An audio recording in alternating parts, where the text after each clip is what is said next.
குமாரன் பரிசுத்த ஆவியின் திரியேக ஆசீர்வாதம் நம் அனைவரையும் ஆசீர்வதித்து காப்பதாக. ஆமென். கிறிஸ்துவுக்குள் அன்பான இறை மக்களே, இந்த வாரத்தின் முதல் நாளிலும் உங்களோடு கூட கடவுளுடைய வார்த்தையை பகிர்ந்து கொள்வதில் கர்த்தருக்குள்ளாக நான் மிகுந்த மகிழ்ச்சியும் அவருக்கு நன்றியும் செலுத்துகிறேன். இந்த நாளிலும் நியாயாதிபதிகள் 2ஆம் அதிகாரம் முதல் வசனம். உங்களோடு பண்ணின உடன்படிக்கையை நான் ஒரு காலம் அபத்தமாக்குவதில்லை என்று நீங்கள் இந்த தேசத்தின் குடிகளோடு உடன்படிக்கை பண்ணாமல் அவர்கள் பலிபீடங்களை இடித்து விட வேண்டும் என்று சொன்னேன். நீங்களோ என் சொல்லை கேளாமல் போனீர்கள். இப்படி செய்ததென்ன? ஆகவே நான் அவர்களை உங்கள் முன்பாக தொடர்புகிறேன். கிறிஸ்துவுக்குள் பிரியமான அன்பு இறை மக்களே, உங்களோடு பண்ணின உடன்படிக்கையை நான் அபத்தமாக்குவதில்லை.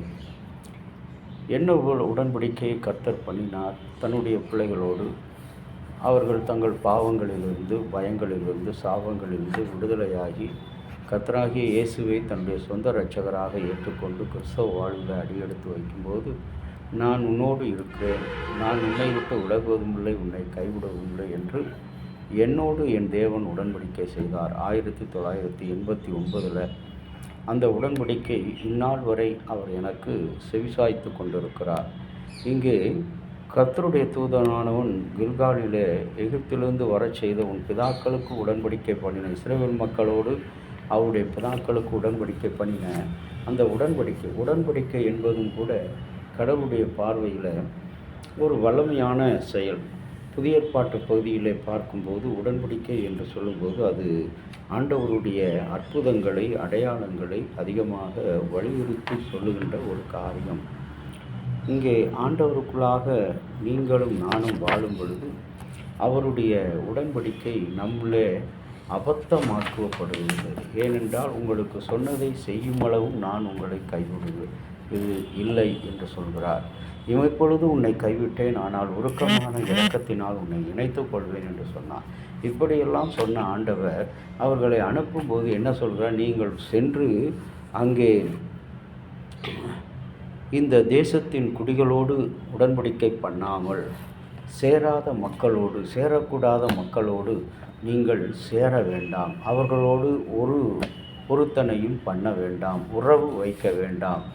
சங்கீதக்காரன் சொல்கிறான், துன்மார்க்கனுடைய ஆலோசனையில் நடவாதபடி, பாவிகளுடைய வழிகளில் நில்லாதபடி, பரியாசக்காரர் அமரும் இடத்தில் அமராதபடி நாம் கடவுளுடைய உடன்படிக்கை கையில் கொண்டு இரவும் பகலும் உடைய வேதத்தில் கை கொண்டு இருக்கிற மக்களாக இங்கே ஆண்டவர் சொல்லுகிறார், இஸ்ரவேல் உடன்படிக்கையை அபத்தமாக்குவதில்லை. இன்றைக்கு நீங்களும் நானும் ஆண்டவர் ஒருவேளை என்னை கைவிட்டு விட்டார், அவர் என்னோடு செய்த உடன்படிக்கையை அவர் அபத்தமாக்குவதில்லை. அவர் எப்பொழுதும் செய்த உடன்படிக்கையை, கொடுத்த உடன்படிக்கையை, வாக்குறுதியை கடைசி வரை வாழ்நாள் பரியந்தம் நமக்கு செவி கொடுக்கிறவராக இருக்கிறார். ஆனால் நாம் தான் நம்முடைய அன்றாட வாழ்வில், நம்முடைய சூழல்களில், நம்முடைய வாழ்வியல் சூழல்களில் என்ன செய்கிறோம்?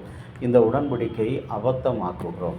பிற இன மக்களோடு, சேரக்கூடாத நபர்களோடு, அந்நிய தெய்வங்களை வணங்குகிற மக்களோடு நம்முடைய உறவுகளை வைத்து கொண்டு அவர்கள் வழியில் பழகலாம், இருக்கலாம், போகலாம். ஆனால் அவர்களோடு இணைந்து அவர்கள் வழியிலே செல்வது கர்த்தருக்கு பிரியமில்லாத காரியம். அப்படி செய்தால் அவர்களை நாம் யாரோடு சேரக்கூடாது என்று கடவுள் குறித்திருக்கிறாரோ அவர்களை நான் செழிக்க பண்ணுவேன் என்று கர்த்தர் வாக்குரைக்கிறார்.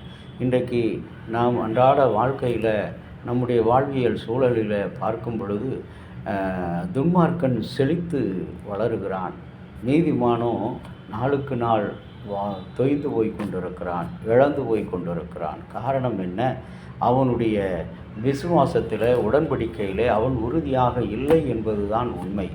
இன்றைய அன்பான இறை மக்களே, இன்றைக்கு நமக்கு கடவுள் கொடுத்திருக்கிற அந்த வாக்கு தத்தம், உங்களோடு பண்ணின உடன்படிக்கையை நான் அபத்தமாக்குவதில்லை, ஆனால் அதை அபத்தமாக்கும்படி செய்வதும் செய்யாமல் இருப்பதும் உங்களுடைய செயல்களில்தான், விசுவாச வாழ்க்கையில்தான் இருக்கிறது. ஆகவே நம்முடைய அனுதின ஜீவியத்தில் இந்த சிந்தனைகளோடு, நம்முடைய வாழ்க்கையின் சூழல்களில் இந்த சிந்தனைகளோடு கடந்து செல்வோம். கர்த்தருக்கு விரோதமான காரியங்களை விட்டு ஒழித்து விடுவோம். ஆண்டவருக்கு விரோதமான நபர்களை நம்மை விட்டு தூரமாக்குவோம். ஆண்டவருக்கு விரோதமான உடன்படிக்கையை நம்மை விட்டு முறித்து போடுவோம். அவர் வழிகளில் நடக்காதபடி நாம் நேர்த்தியாய் நடப்போம். ஆண்டவர் நம்மை ஆசீர்வதிப்பாராக. ஜெபிக்கலாம். நேற்றும் இன்றும் மாறாத நல்ல தகப்பனே, உங்களுடைய அன்பாலும் இரக்கத்தினாலும் எங்களுக்கு ஒரு புதிய நாளை கொடுத்தீர். இந்த புதிய நாளிலும் நீர் எங்களோடு கொடுத்த உடன்படிக்கையை நீர் கைவிடாமல் அபத்தமாக்காமல் இதுவரை பாதுகாக்கிறீர். ஆனால் நாங்களோ நீர் சொன்ன வழிகளை நித்திய உடன்படிக்கையை விட்டுவிட்டு உம்முடைய வார்த்தைகளுக்கு செவி கொடுக்காமல் அநியாயக்காரர், அக்கிரமக்காரர், பாவிகள், துன்மார்க்கர் இவர்களோடு நாங்கள் அந்நிய தெய்வங்களோடு உறவு வைத்து கொண்டு அவர்களோடு நாங்கள் ஆண்டவரை உறவு வைத்து கொண்டு நடந்து போகிறோம். ஆகவே தான் இன்றைக்கு நாங்கள் பல நிலையில் நிந்திக்கப்படுகிறோம், அலைக்கழிக்கப்படுகிறோம், வேதனைப்படுகிறோம், வியாதியினால் துன்பப்பட்டு கொண்டிருக்கிறோம். இப்பொழுதே நீர் அந்த நிலையை எங்களுக்கு மாற்றி உம்முடைய ஆளுகையின் கரத்தில் எங்களை அர்ப்பணிக்கிறோம். இறைமகன் இயேசுவின் நாமத்தில் வேண்டுகிறோம் நல்ல பிதாவே, ஆமேன். தந்தையாகிய கடவுளின் அன்பும் மைந்தராகிய இயேசுவினுடைய அருளும் பரிசுத்த ஆவியினுடைய நல்ல உறவும் பாதுகாப்பும் உங்கள் அனைவரோடு கூட இருந்து ஆசீர்வதித்து காப்பதாக. ஆமென்.